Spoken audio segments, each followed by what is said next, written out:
Bonjour, bienvenue à une nouvelle vidéo du cabinet Landau et Associés. À la base, qui détient le pouvoir disciplinaire? Le pouvoir disciplinaire appartient à l'autorité de nomination.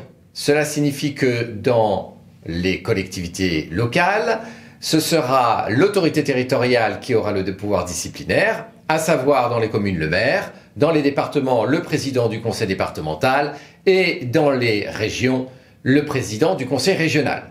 Quant aux établissements publics de coopération intercommunale, ce sera le président de l'EPCI qui détiendra le pouvoir disciplinaire. Et quels sont les pouvoirs disciplinaires si l'agent est en détachement? Dans une telle hypothèse, les textes sont silencieux. Ils ne nous disent pas qui est l'autorité disciplinaire. Et de fait, la question peut se poser puisque l'agent détaché, certes, continue à être lié à son administration d'origine, mais il y a également un lien avec l'administration ou l'organisme d'accueil. La jurisprudence a alors précisé que lorsque l'agent, le fonctionnaire détaché, commet une faute disciplinaire dans le cadre de son détachement, c'est-à-dire auprès de l'organisme d'accueil ou de l'administration d'accueil, il appartient à celui-ci ou à celle-ci d'informer l'administration d'origine de la faute et l'administration d'origine, c'est-à-dire le maire, le président, décidera s'il y a lieu d'engager une procédure disciplinaire et, le cas échéant, d'infliger une sanction disciplinaire. Et s'il est mis à disposition?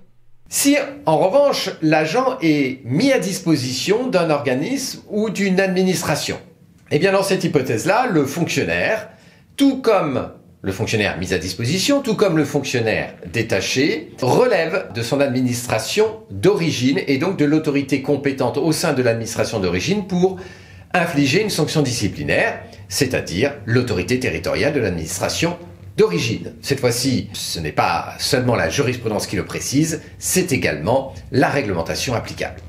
Et s'il est en congé spécial?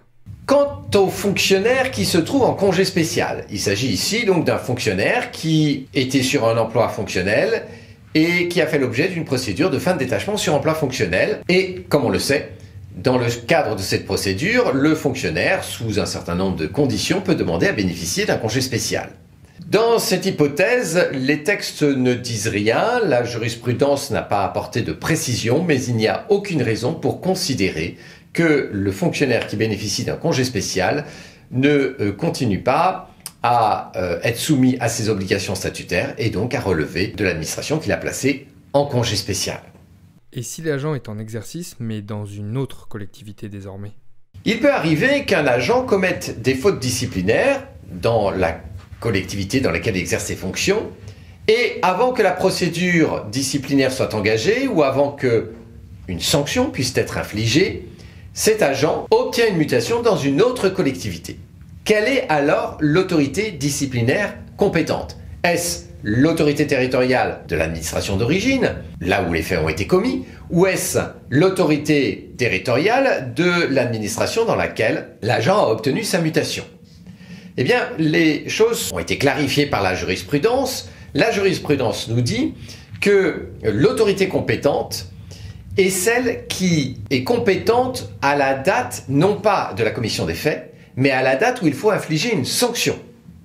Cela veut dire que lorsque l'agent a été muté dans une collectivité, alors qu'il avait commis des fautes disciplinaires dans sa collectivité antérieure, c'est l'autorité territoriale de la nouvelle collectivité qui est compétente pour prendre, le cas échéant, une sanction disciplinaire. Comment peut-elle le faire? Eh bien, elle peut le faire sur la base des éléments qui lui auront été transmis par l'administration de départ.